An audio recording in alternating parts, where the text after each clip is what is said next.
मात्र ईसाई धर्म, पुस्तक 4, अध्याय 6। 2 नोट्स।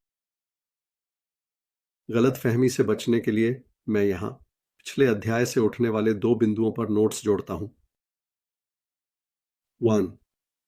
एक समझदार आलोचक ने मुझसे पूछा, क्यों अगर भगवान को खिलौना सैनिकों के बजाय पुत्र चाहिए थे तो उन्होंने शुरुआत में कई पुत्र क्यों नहीं बनाए, पहले खिलौना सैनिक बनाकर और फिर उन्हें इतनी कठिन और दर्दनाक प्रक्रिया से जीवन में लाना। इस सवाल का एक हिस्सा का जवाब काफी आसान है, दूसरा हिस्सा शायद सभी मानव ज्ञान से परे है। आसान हिस्सा यह है, अगर मानव जाति सदियों पहले भगवान से मुड़कर नहीं गई होती तो एक प्राणी से पुत्र में बदलने की प्रक्रिया कठिन या दर्दनाक नहीं होती। वे यह करने में सक्षम थे क्योंकि उसने उन्हें स्वतंत्र इच्छा दी।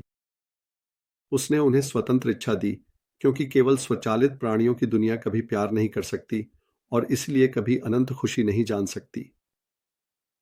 कठिन हिस्सा यह है, सभी ईसाई इस बात पर सहमत हैं कि पूर्ण और मूल अर्थ में केवल कि भगवान का पुत्र है। अगर हम यह पूछने पर जोर देते हैं, लेकिन क्या कई हो सकते थे, हम बहुत गहरे पानी में हैं। क्या भगवान पर लागू होने पर हो सकता था शब्दों का कोई अर्थ है? आप कह सकते हैं कि एक विशेष सीमित चीज उस तरह से अलग हो सकती थी जैसे वह है, क्योंकि यह अलग होता अगर कुछ और अलग होता, और वह कुछ और अलग होता अगर कोई तीसरी चीज अलग होती, और इसी तरह। इस पृष्ठ पर लिखे अक्षर पढ़े जाते अगर प्रिंटर ने लाल स्याही का इस्तेमाल किया होता, और वह लाल स्याही का इस्तेमाल करता अगर उसे ऐसा करने के लिए कहा गया होता, और इसी तरह। लेकिन जब आप भगवान के बारे में बात कर रहे होते हैं, यानी उस ठोस अपरिवर्तनीय तथ्य के बारे में जिस पर सभी अन्य तथ्य निर्भर करते हैं, यह पूछना बेतुका है कि क्या यह और भी कुछ हो सकता था।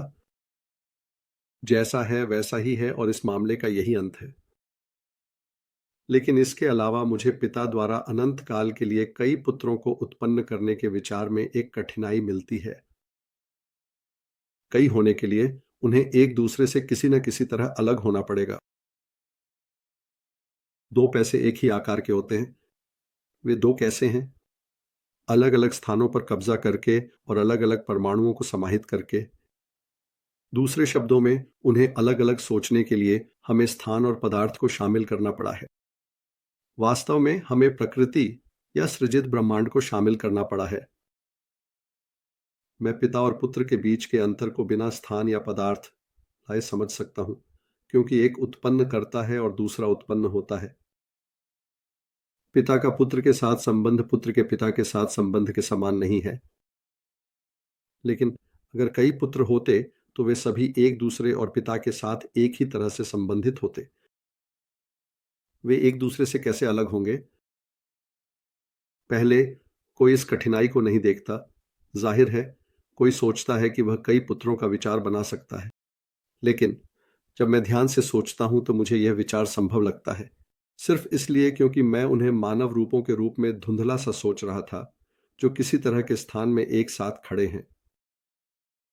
दूसरे शब्दों में, हालांकि मैंने ऐसा दिखावा किया कि मैं किसी ऐसी चीज के बारे में सोच रहा हूं जो किसी भी ब्रह्मांड के बनने से पहले मौजूद थी, मैं वास्तव में एक ब्रह्मांड की तस्वीर को अंदर लाकर उसे उसमें डाल रहा था। जब मैं ऐसा करना बंद कर देता हूं और फिर भी पिता के बारे में सोचने की कोशिश करता हूं, जो सभी संसारों से पहले कई पुत्रों को उत्पन्न करता है, तो मुझे लगता है कि मैं वास्तव में किसी चीज के बारे में नहीं सोच रहा हूं। विचार शब्दों में धुंधला हो जाता है। क्या प्रकृति, स्थान, समय और पदार्थ थे? क्या इसे इस तरह से बनाया गया है कि अनेकता संभव हो सके? क्या शायद कई शाश्वत आत्माओं को पाने का तरीका नहीं है, सिवाय इसके कि पहले एक ब्रह्मांड में कई प्राकृतिक प्राणियों को बनाया जाए और फिर उन्हें आध्यात्मिक बनाया जाए? लेकिन जाहिर है, यह सब अनुमान है। ट्रू। यह विचार की पूरी मानव जाति एक अर्थ में एक ही चीज है, एक विशाल जीवाणु की तरह, जैसे एक पेड़। इसे इस विचार के साथ भ्रमित नहीं किया जाना चाहिए कि व्यक्तिगत भिन्नताएं मायने नहीं रखती, या कि असली लोग, टॉम, बॉबी और केट, किसी तरह वर्गों, जातियों और इसी तरह की सामूहिक चीजों की तुलना में कम महत्वपूर्ण है। वास्तव में ये 2 विचार एक दूसरे के विपरीत हैं। एक ही जीवाणु के हिस्से जो होते हैं वे एक दूसरे से बहुत अलग हो सकते हैं। जो चीजें नहीं हैं वे बहुत समान हो सकती हैं। 6 पैसे पूरी तरह से अलग हैं और बहुत समान भी हैं। मेरी नाक और मेरे फेफड़े बहुत अलग हैं, लेकिन वे केवल इसलिए जीवित हैं क्योंकि वे मेरे शरीर के हिस्से हैं और इसकी सामान्य जीवन को साझा करते हैं। ईसाई धर्म मानव व्यक्तियों को केवल एक समूह के सदस्य या सूची में आइटम के रूप में नहीं, बल्कि एक शरीर के अंगों के रूप में सोचता है, एक दूसरे से अलग, और हर एक ऐसा योगदान दे रहा है जो कोई और नहीं दे सकता। जब आप अपने बच्चों, छात्रों या यहाँ तक कि अपने पड़ोसियों को अपने जैसा बनाना चाहते हैं, तो याद रखें कि भगवान ने शायद कभी नहीं चाहा कि वे आपके जैसे हों। आप और वे अलग अलग अंग हैं जिन्हें अलग अलग काम करने के लिए बनाया गया है।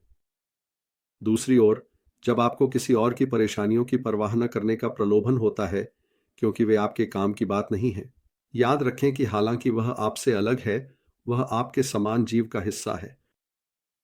अगर आप भूल जाते हैं कि वह आपके समान जीव का हिस्सा है, तो आप एक व्यक्तिगततावादी बन जाएंगे।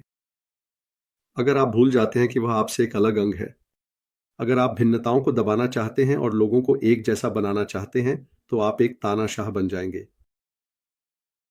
लेकिन एक ईसाई न तो तानाशाह होना चाहिए और न ही व्यक्तिगततावादी। मुझे आपको बताने की एक मजबूत इच्छा महसूस हो रही है, और मुझे उम्मीद है कि आप भी मुझे बताने की एक मजबूत इच्छा महसूस कर रहे हैं। इन दो गलतियों में से कौन सी सबसे खराब है? ये शैतान हमें परेशान कर रहा है। वह हमेशा दुनिया में गलतियां जोड़े में भेजता है, विपरीत जोड़े, और वह हमेशा हमें यह सोचने के लिए बहुत समय बिताने के लिए प्रोत्साहित करता है कि इनमें से कौन सी सबसे खराब है। आप देख सकते हैं कि क्यों। बिल्कुल, वह आपकी एक गलती के प्रति अतिरिक्त नफरत पर निर्भर करता है, ताकि आपको धीरे धीरे दूसरी गलती की ओर खींचा जा सके। लेकिन हमें मूर्ख नहीं बनना चाहिए। हमें अपने लक्ष्य पर ध्यान केंद्रित रखना है और दोनों गलतियों के बीच सीधे आगे बढ़ना है। हमारे पास इनमें से किसी के साथ कोई और चिंता नहीं है, और हम अगले वीडियो में अध्याय 7 के साथ आगे बढ़ेंगे। देखने के लिए बहुत धन्यवाद। मैं तुम लोगों से प्यार करता हूं। जैसा कि टिगर कहता है, फिर मिलेंगे।